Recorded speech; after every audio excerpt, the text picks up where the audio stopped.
ओम नमः शिवाय सीरियल को फुल HD क्वालिटी में पूरा देखने के लिए हमारे चैनल को सब्सक्राइब करें और बेल आइकन को दबाएं ताकि आपको हमारे नए नए एपिसोड्स देखने को मिलते रहें। मैं ओंकार हूं। केवल जिह्वा और शब्दों से मेरा उच्चारण करने वालों के लिए मैं निस्सार हूं, किंतु मनोयोग और संपूर्ण चेतना से मेरा नाम स्मरण करने वालों के लिए मैं करतार हूं। मैं ओंकार हूं। देवराज और देवगण को नारद मार्ग में मिलकर भी उनकी समस्या का समाधान नहीं कर पाते। उधर तीनों असुरों की कठोर साधना की तरंगे कैलाश पर पहुंचती हैं, जहां पार्वती, नंदी और शिवगण भी शिवोपासना में संलग्न हैं। असुरों की तपस्या तीव्र से तीव्रतर हो जाती है।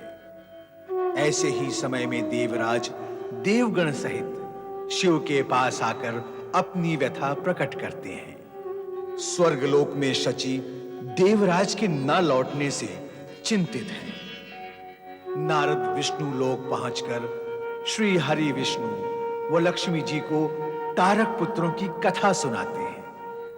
नारद जब स्वर्ग लोक में आकर विषादपूर्ण वातावरण देखते हैं तो इंद्र को श्री हरि विष्णु के पास जाने की मंत्रणा देते हैं। देवराज जब विष्णु लोक आते हैं तो वे उन्हें असुरों का धर्म भ्रष्ट करने की मंत्रणा देते हैं।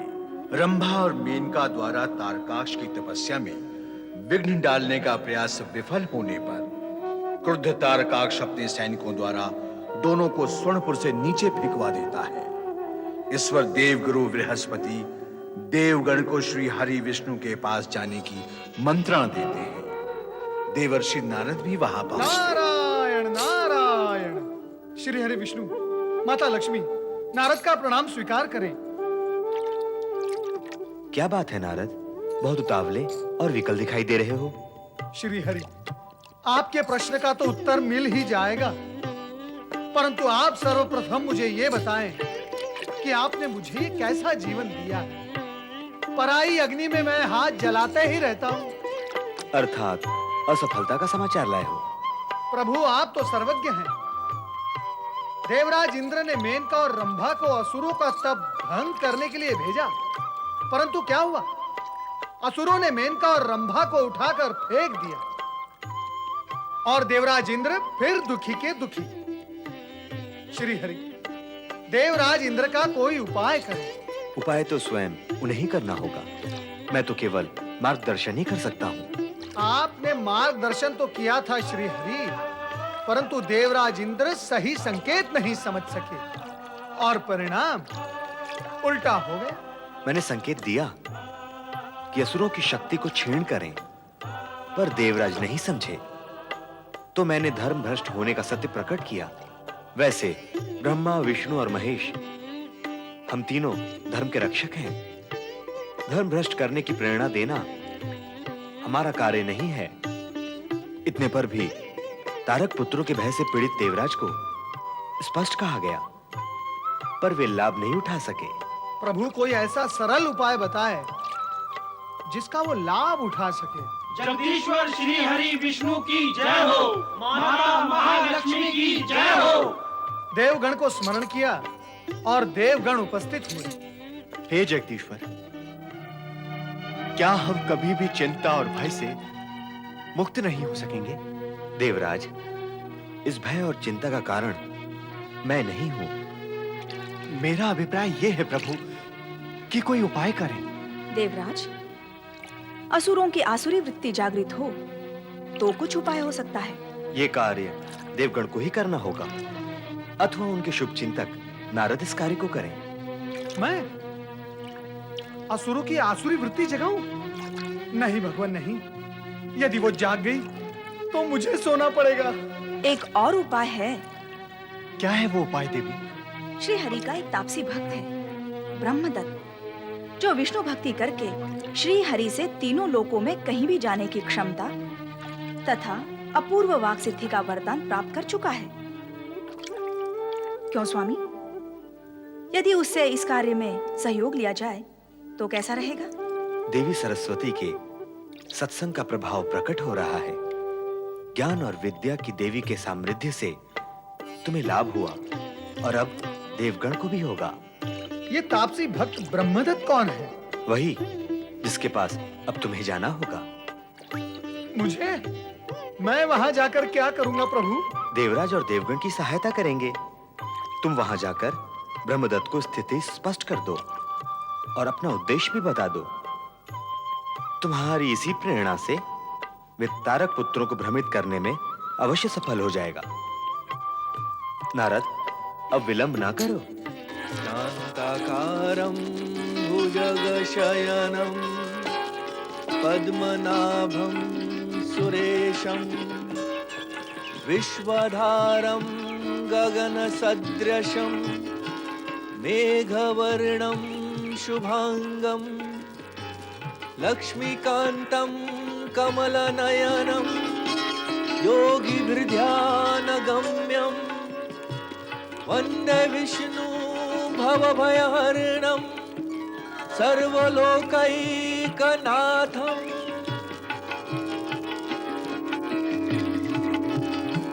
हे लक्ष्मीपति, हे वैकुंठवासी, अनाथों के नाथ, हे सर्वज्ञ सर्वशक्तिमान सर्वव्यापक, हे प्रभु, मैं आपकी वंदना करने के लिए आपकी शरण में आया हूं प्रभु। मुझ पर सदा कृपा बनाए रखें।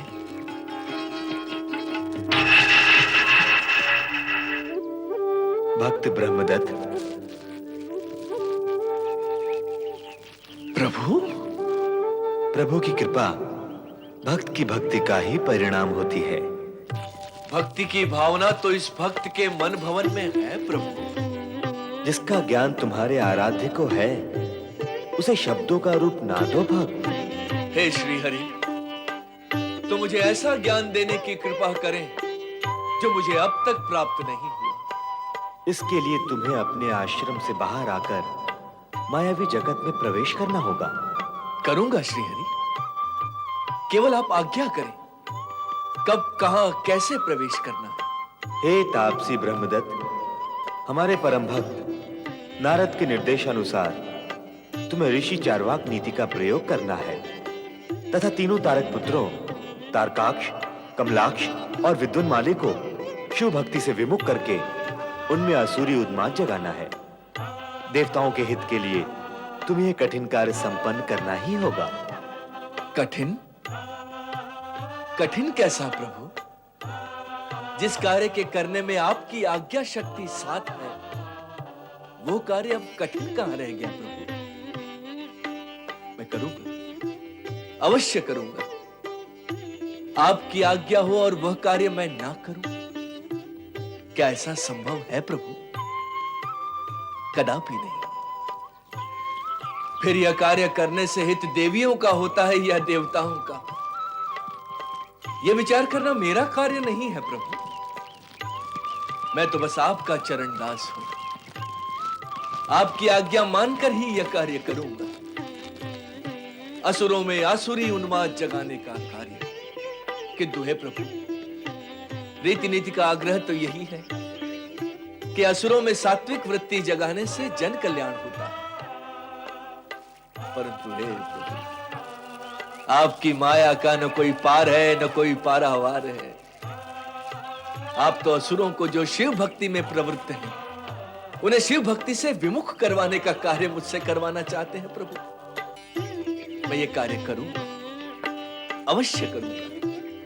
नहीं करूंगा तो क्या करूंगा प्रभु, कहां जाऊंगा? अतः यह कार्य तो मुझे करना ही होगा प्रभु। नारायण नारायण नारायण, श्रीमन नारायण नारायण नारायण। शुभागमन, शुभागमन। पधारिए श्री हरि भक्त नारद जी, पधारिए। प्रभु श्री हरि का आदेश हुआ है कि आपके निर्देश से कार्य करूं। तो हे भक्तराज, मुझे बताएं कि इस नारद लीला को मुझे कैसे आगे बढ़ाना है। लीला? कैसी लीला? जो लील जाए वो लीला। परंतु ये लीला नहीं, कार्य है। लील जाने का कार्य, असुरों की भक्ति भावना को लील जाने का कार्य, असुरों को और अधिक असुर बनाना है, ताकि उनकी असुरता का घट भर कर फूट जाए। यही मुझे करना है ना नारद भैया? भैया? भैया नहीं तो क्या मैया? अरे नारद महाराज, आप भी श्री हरि भक्त हैं और मैं भी श्री हरि भक्त, तो दोनों प्रभु भाई हुए ना? हुए कि नहीं? हाँ, हुए तो। अब इसमें तो कहां से आ गया भैया? हाँ, पर आता भी है। आप श्री हरि के परम भक्त हैं और मैं एक साधारण भक्त, इसलिए आप बड़े हैं और मैं छोटा। आप केवल भैया ही नहीं बल्कि बड़े भैया हैं, है ना? मैंने अनुचित कहा बड़े भैया? हम भक्तजन कभी अनुचित तो कहते ही नहीं। हाँ भैया, आजकल अनुचित कहने की अपेक्षा अनुचित करने का प्रचलन है। अर्थात? अर्थ ये कि पहले अनुचित कहो फिर अनुचित करो, दुगना समय लगता है ना भैया? इसलिए कहने सुनने की आवश्यकता ही नहीं, जो करना है वो करके समाप्त। ब्राह्मण देवता, मुझे नहीं लगता अभी तुम्हें भावी कार्य के लिए मेरे निर्देश की आवश्यकता है। नारायण नारायण। लगने से क्या होता है बड़े भैया? सत्य तो यह है कि जो लगता है वह होता नहीं है और जो होता है वो लगता नहीं है। भगवान विष्णु जी को देखकर क्या ये लगता है कि वे शिव भक्ति करने वालों को शिव से विमुख करवाने वाले प्रायोजक होंगे? क्या आपको देखकर लगता है कि आप उस प्रायोजक के आयोजन के निर्देशक हैं? क्या मुझे देखकर लगता है कि मैं इस नाटक का एक प्रमुख कलाकार हूं, अभिनेता? नहीं ना? तो ये लगने होने की दूरी ही समाप्त बड़े भैया। सुनो ब्राह्मण देवता, मुझे छोटा भैया कहिए बड़े भैया। अरे कैसे कहूं, तुम्हारे लक्षण क्या छोटे भैया जैसे हैं? नारायण नारायण। अरे तुम तो पिता हो, पिता। पिता नहीं, पिता महा हो। भला नारद इतने समय किसी को बोलने का अवसर देता है, परंतु तुम्हारी वाक पटुता ने मुझे बोलने का अवसर ही नहीं दिया। अब मेरी बात सुनो। कहिए बड़े भैया, मैं सुन रहा हूँ। अपनी वाक पटुता और बुद्धि कौशल्य से तीनों तारक पुत्रों को शिव भक्ति से विमुख कर दो, उनके मन में आसुरी वृत्ति उत्पन्न कर दो। 4 वाक नीति अपनाओ। अपने चातुर्य से उनके मन में इंद्रिय सुख की लालसा उत्पन्न करो, और यदि आवश्यकता पड़े तो शठम प्रति शाठ्यम, अर्थात कपटी को कपट से मारो। वो तो करूंगा ही, परंतु यदि आप में भी कोई वृत्ति उत्पन्न करनी हो तो आज्ञा करें। नारायण नारायण। तुम अपने अभियान में अवश्य सफल होगे। जो नारद की वाणी के प्रवाह को रोक सकता है, वो असुरों को निश्चित ही विचलित कर सकता है। नारायण नारायण। विचलित तो अवश्य ही करूंगा, किंतु इस भेष में नहीं, किसी और ही वेश में जाऊंगा स्वर्ण पर।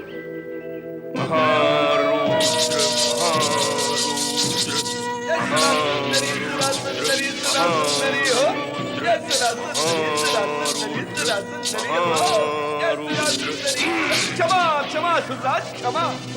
मैं आपको क्रोधित करने नहीं, किंतु आपके सामने कुछ सत्य प्रकट करने आया हूँ। कैसा सत्य? कौन है तू जो मेरे स्वर्णपुर में दंदनाता हुआ घुसा चला आ रहा है? आपका शुभ चिंतन, आपका हित, आपका मंगल चाहने वाला। हे असुरराज, आपकी ये कोमल काया, आपका ये रूप, आपकी ये युवा अवस्था क्या तप में जलने के लिए है? नहीं नहीं नहीं नहीं नहीं, कदापि नहीं। हे असुरों में श्रेष्ठ असुर, यह अनमोल यौवन का तप में जलने के लिए नहीं है असुरराज, ये तो भोग में भीगने के लिए है। जय सुरा सुंदरी सुरा सुंदरी सुरा सुंदरी हो। आप तो असुरों के नायक हैं, जिन्होंने सदैव देवताओं को परास्त कर स्वर्ग का सुख भोगा है। जहाँ सुंदर अपूर्व सुंदर सुंदरियां और अप्सराएं वास करती हैं, जिनके साथ विनोद प्रमोद, आमोद करना आपके भाग्य में लिखा है, इन देवताओं के नहीं। तो क्यों क्यों क्यों क्यों क्यों इस आकर जाने वाले और जाकर ना आने वाले इस यौवन के स्वर्ण काल को इन तुच्छ तुच्छ देवताओं के स्मरण में नष्ट कर रहे हैं? युवराज नहीं, ऐ सुरा सुंदरी सुरा सुंदरी सुरा सुंदरी हो, जय सुरा सुंदरी सुरा सुंदरी सुरा सुंदरी हो। शुभ चिंतक, कैसा शुभ चिंतक है रे तू? मैं यहाँ शिव भक्ति कर रहा हूँ और तू देवताओं को तुच्छ कहा है? शिव भक्ति? शिव शिव शिव कौन शिव? ये शिव जिसके पुत्र ने आपके पिता का वध किया, पितृहंता के पिता की भक्ति कर रहे हैं। धन्य है असुरराज, धन्य है। इसका पुत्र आपके पिता का शत्रु था, शत्रु था। क्या वो कभी आप पर कृपालु हो सकते हैं प्रभु? हे असुरराज, विचार करो, विचार करो और बताओ कि ये तुच्छ देवता कभी असुरों के हुए हैं? स्वयं विचार करो और बताओ कि इन देवताओं ने कब छल कपट नहीं किया असुरों के साथ? कब नहीं? समुद्र मंथन के समय से भी प्रारंभ करूं तो इन देवताओं के अन्याय, अनीत, छल, इन सब की कथाएं कहते कहते मुझे युग बीत जाएंगे। लगता है तुम सत्य कह रहे हो। जय सुरा सुंदरी सुरा सुंदरी सुरा सुंदरी हो। मैं असत्य क्यों कहूंगा असुरराज? असत्य कहने का कोई कारण भी तो होना चाहिए। असत्य तो मैं तब कहता जब मैं आपका शत्रु होता। वो तो मैं हूं नहीं। मैं तो आपका शुभ चिंतक हूं, इसलिए केवल सत्य कहूंगा। क्या यह असत्य है असुरराज कि ब्रह्मा असुरों को अधूरा वरदान देते हैं और फिर शिव के हाथों उनका वध करवा देते हैं?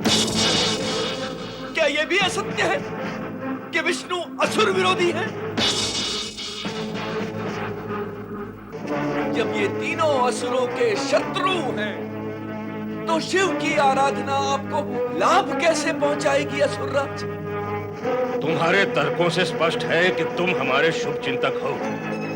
और शुभ चिंतक का परामर्श तो सभी मानते हैं असुरराज। आप भी मेरा परामर्श माने और ये धर्मात्मा बनने का मोह त्याग दीजिए। ये धर्मात्मापन कायरों को शोभा देता, पराक्रमी असुरों को नहीं।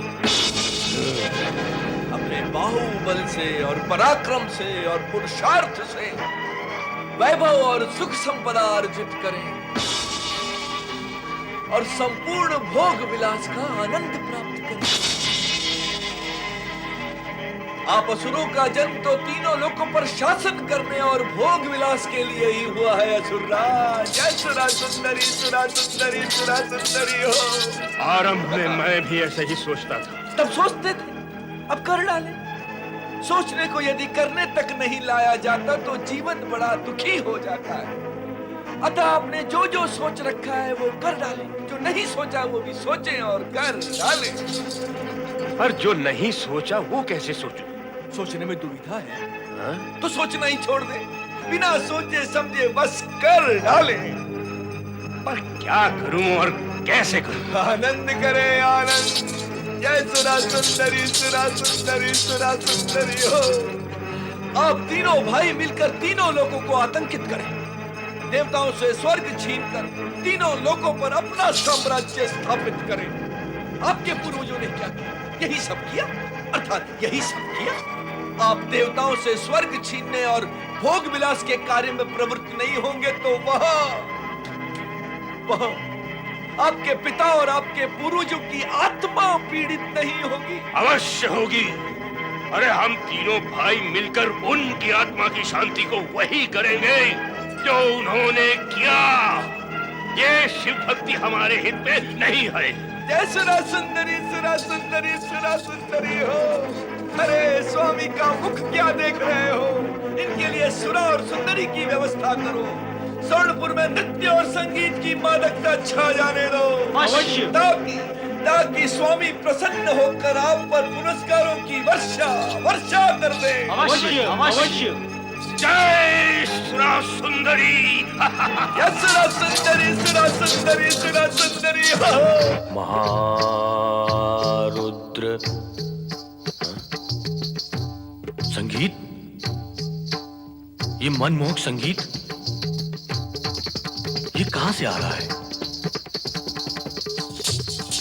जय सुरा सुंदरी, सुरा सुंदरी, सुरा सुंदरी हो। जय सुरा सुंदरी, सुरा सुंदरी, सुरा सुंदरी हो। थम गया ना महारुद्र का जाप? ये मादक मनमोहक संगीत की ध्वनि तुम्हारे भ्राता तारकाक्ष के स्वर्णपुर से आ रही है, जो शिव आराधना त्याग कर सुरा और सुंदरी में डूब चुके हैं। जय सुरा सुंदरी, सुरा सुंदरी, सुरा सुंदरी हो। कौन हो तुम? तुम्हारा मित्र, भला चाहने वाला, जो तुमसे ये कहने आया है कि मृत्यु के भय से कायरों की तरह शिव स्मरण करना तुम जैसे असुरों को शोभा नहीं देता, नहीं देता, नहीं देता, शोभा कदापि नहीं देता। जिसके पुत्र ने तुम्हारे पिता का वध किया, तुम उसी की आराधना कर रहे हो मित्र। जीवन का सुख भोगने और आनंद लेने की अपेक्षा इस तरह तन मन को गलाकर जीवन और समय दोनों क्यों नष्ट कर रहे हो मित्र? मित्र? मित्र, जो तुम्हें शत्रु से सावधान करने आया है। तुम्हारे भ्राता तारकाक्ष ने भी इस अनदेखे मित्र का परामर्श मानकर शिव आराधना को त्याग कर सुरा और सुंदरी को कंठ से लगाकर जीवन का सच्चा सुख भोगना आरंभ कर दिया है। जय सुरा सुंदरी, सुरा सुंदरी, सुरा सुंदरी हो। तो तुम क्यों विलंब कर रहे हो मित्र? सुनकर अच्छा लग रहा है, पर विश्वास नहीं होता कि भ्राता तारकाक्ष। तो स्वर लहरी को सुनो, उस संगीत की स्वर लहरी को सुनो जो तुम्हारे भ्राता तारकाक्ष के स्वर्णपुर से आ रही है। सुनकर नहीं, देखकर विश्वास करूंगा। यदि तुम जो कह रहे हो वो सत्य है, तो मैं भी शिव भक्ति त्याग कर भ्राता तारकाक्ष का अनुसरण करूंगा। देखता हूं। जय सुरा सुंदरी, सुरा सुंदरी, सुरा सुंदरी हो। जय सुरा सुंदरी, सुरा सुंदरी, सुरा सुंदरी हो।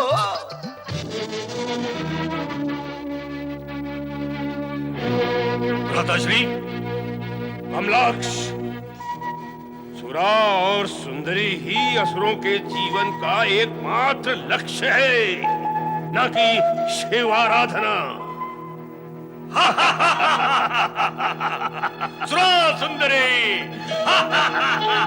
आरंभ करो।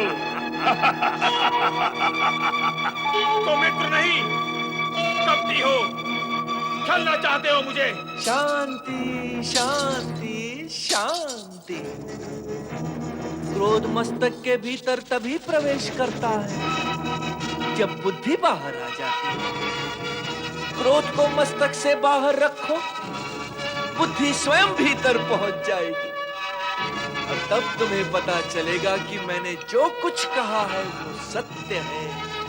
सत्यम वद धर्मम चर। कोई प्रमाण है तुम्हारे पास? प्रमाण वो भी मिल जाएगा। तुम मेरे साथ चलो और देखो कि तुम्हारे दोनों ज्येष्ठ भ्राता शिव भक्ति त्याग कर जीवन के सच्चे सुख की प्राप्ति के लिए किस प्रकार सुरा और सुंदरी में लिप्त है। जय सुरा सुंदरी, सुरा सुंदरी, सुरा सुंदरी हो। ये भी देखना कि उन्होंने कुबुद्धि को त्याग कर किस प्रकार सुबुद्धि को गले लगाया है। दोनों कितने सुखी हैं और दोनों चाहते हैं कि उनका छोटा भ्राता विद्युन्माली भी उसी प्रकार सुखी रहे। तो आओ विद्युन्माली, अपने सुखी होने का मार्ग प्रशस्त करो। आओ।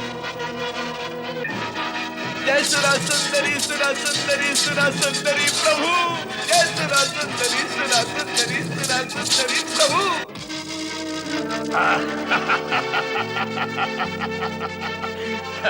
कमलाक्ष, कितना सुख है सुरा और सुंदरी में। हाँ, हम व्यर्थी शिव भक्ति में समय नष्ट कर रहे थे। जय सुरा सुंदरी सुरा सुंदरी सुरा सुंदरी हो, जय सुरा सुंदरी सुरा सुंदरी सुरा सुंदरी हो, जय सुरा सुंदरी सुरा सुंदरी सुरा सुंदरी हो, जय सुरा सुंदरी सुरा सुंदरी सुरा सुंदरी हो, जय सुरा सुंदरी सुरा सुंदरी हो। विद्युन्माली, आओ आओ, तुम मिले चारवाक से। आहा, महापुरुष हैं, महापुरुष, जो हमें नर्क से स्वर्ग में लाया है। इससे भी बड़ा एक और स्वर्ग है, जिस पर तुम तीनों भाइयों को मिलकर आक्रमण करना है। आक्रमण करेंगे, अवश्य करेंगे। तुम पहले सुरा पियो। बैठो विद्युन्माली, बैठो, सुरा पान करो। जय सुरा सुंदरी सुरा सुंदरी सुरा सुंदरी हो।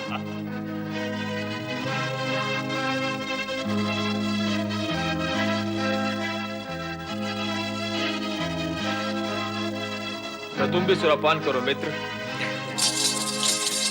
अरे तुम तो लजा रहे हो। लज्जाशील हूँ, इसलिए लज्जा रहा हूँ। मुझे ये सब नहीं चाहिए। तो फिर तुम्हें क्या चाहिए मित्र? मैं तो तुम्हें स्वर्ग के सिंहासन पर विराजमान देखना चाहता हूँ। मैं तारकासुर का पुत्र तारकाक्ष अपने भाई कमलाक्ष एवं विद्युन्माली के साथ मिलकर स्वर्ग पर आक्रमण करने की घोषणा करता हूँ। हम आपकी घोषणा का पालन अवश्य करेंगे। हम आज से ही तैयारियां आरंभ करते हैं और अवसर पाते ही आक्रमण करेंगे। जय सुरा सुंदरी सुरा सुंदरी सुरा सुंदरी प्रभु, जय सुरा सुंदरी सुरा सुंदरी सुरा सुंदरी प्रभु, जय सुरा सुंदरी सुरा सुंदरी।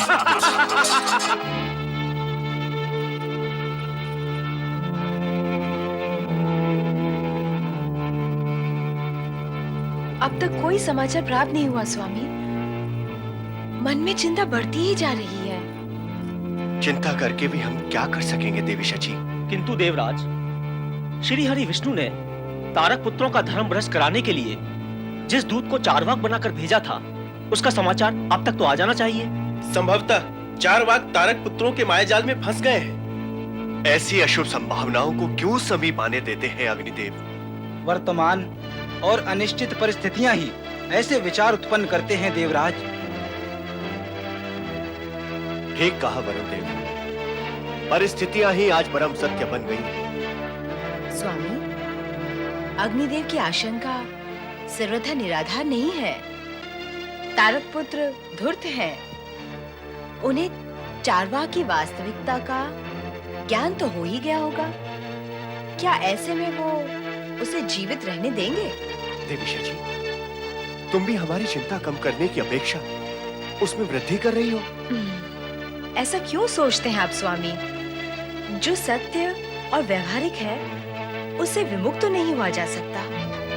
जब तक चारवाक अपने लक्ष्य में सफल होकर हमें शुभ समाचार नहीं देता, तब तक मन में आशंकाएं तो जन्म लेती ही रहेंगी। नारायण नारायण नारायण, श्रीमन नारायण नारायण नारायण। प्रणाम देवर्षि। पधारे देव ऋषि। आप प्रकट होते हैं तो ऐसा प्रतीत होता है मानो की निराशा के बादलों का अंधकार दूर हुआ और सूर्य का प्रकाश प्राप्त हुआ। देवी सची, आज तो आप अलंकृत भाषा बोल रही हैं। इसलिए कि आप भी मधुर भाषा बोलकर कुछ शुभ समाचार सुनाएं। कहें देवर्षि, क्या समाचार है? देवराज, समाचार आपके पक्ष में है। देवराज, चारवाक अपने कार्य में सफल हो गया। तीनों तारक पुत्र शिव आराधना त्याग कर सुरा सुंदरी में लिप्त हो गए हैं। अति उत्तम, अति उत्तम देवर्षि, अति उत्तम। निस्संदेह प्रसन्नता का विषय है। परंतु देवराज, नीतिज्ञ कहते हैं प्रसन्नता के प्रसंग पर प्राणी को अधिक सावधान रहना चाहिए। ठीक उसी प्रकार देवराज, जिस प्रकार प्रसन्नता में धन की गठरी लेकर कोई धनिक निर्जन वन से सावधान होकर जाता है, अर्थात यही देवराज के तीनों तारक पुत्र शिव आराधना त्याग कर तामसिक वृत्ति से ग्रसित होकर स्वर्ग पर आक्रमण करने की योजना बना रहे हैं।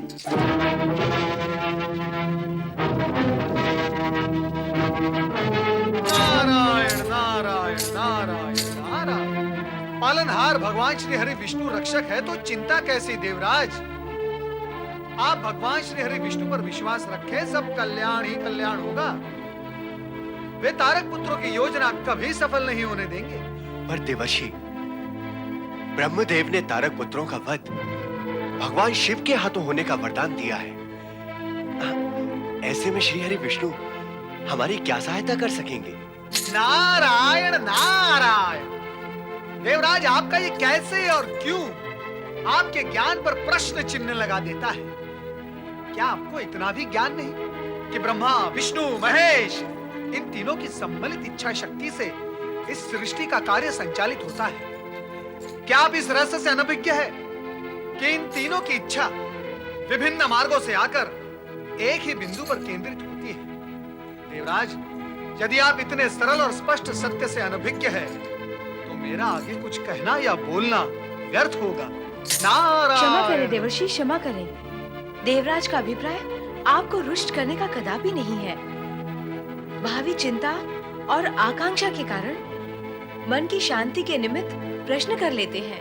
हाँ देवर्षि, आप रुष्ट ना हो। आप जैसे मार्गदर्शक और शुभ चिंतक के रुष्ट हो जाने से हमारी क्या गति होगी, उसकी तो कल्पना भी भयावह है। आप हमें क्षमा करें देवर्षि। नारायण नारायण। देवराज, आप सत्य को समझने का तनिक प्रयास करें, तभी आप भावी योजना के लिए उचित निर्णय ले सकेंगे। आप ये न समझे कि तारक पुत्र स्वर्ग की संपदा और ऐश्वर्य से आकर्षित होकर स्वर्ग पर आक्रमण करना चाहते हैं। नहीं, ऐसा कदापि नहीं है, क्योंकि उनके पास स्वर्णपुर, रजतपुर, लोहपुर है, जो स्वर्ग से अधिक सुंदर, भव्य और मोहक भी है। तो देवर्षि, फिर वो स्वर्ग पर आक्रमण करना क्यों चाहते हैं? अपने पिता तारकासुर के वध का प्रतिशोध लेने के लिए ही वे स्वर्ग पर आक्रमण करना चाहते हैं। परंतु इसमें चिंता का कोई कारण नहीं। देवराज, आपको चिंता त्याग कर भगवान भोलेनाथ की शरण में जाना चाहिए तथा उनसे निवेदन करना चाहिए कि हे भोलेनाथ, तारक पुत्र धर्मभ्रष्ट हो चुके हैं, अब आप उन्हें शीघ्र समाप्त कर दें। पर क्या देवर्षि? देवराज, मन में एक इच्छा शेष रह गई है, लगता है वो पूर्ण नहीं होगी। कैसी इच्छा देवर्षि? तारक पुत्र स्वर्ग पर आक्रमण करे उससे पूर्व ही भगवान भोलेनाथ तारक पुत्रों को उनके तीनों त्रिपुर सहित समाप्त कर देंगे। फिर स्वर्णपुर, रजतपुर और लोहपुर देखने की इच्छा मन ही में रह जाएगी। क्या इतने अद्भुत हैं वो तीनों पुर? हाँ देवी सची, कहते हैं दैत्य शिल्पी मायासुर ने अपनी अद्भुत कला द्वारा एक अलौकिक सृष्टि की रचना की है। मैं तो इस उद्देश्य से यहाँ आया था, यदि देवराज मेरे साथ वहां चलते तो हम दोनों वहां जाकर दैत्य शिल्पी मायासुर से उस अद्वितीय कला के दर्शन कराने का अनुरोध करते। असुरों के घर में, अर्थात शत्रु के घर में जाना चाहते हैं आप देवर्षि? परिणाम सोचा है आपने? नारद परिणाम सोचकर ही कार्य करता है देवी सची। क्या आपको मेरी बुद्धि पर तनिक भी विश्वास नहीं है? नारायण नारायण। जब यहाँ मेरी बुद्धि पर संदेह किया जाता है तो मैं क्यों चला आता हूँ यहाँ परामर्श देने? भविष्य में कदापि नहीं आऊंगा। देवर्षि, आप तनिक सी बात से रुष्ट होंगे तो भावी कार्य कैसे पूर्ण होंगे?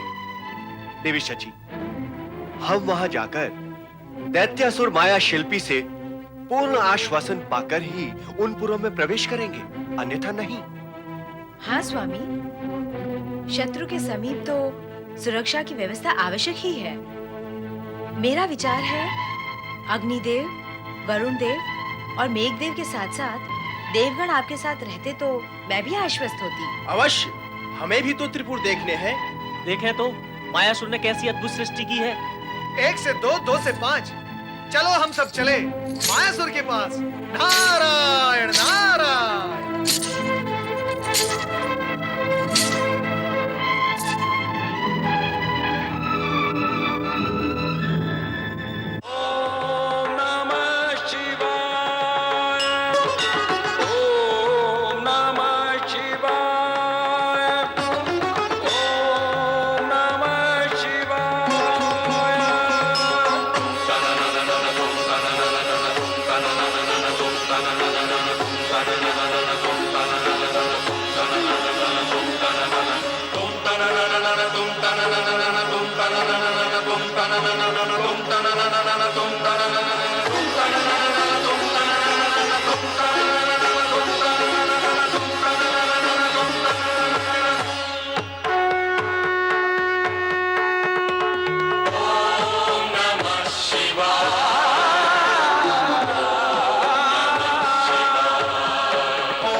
ओम नमः शिवाय।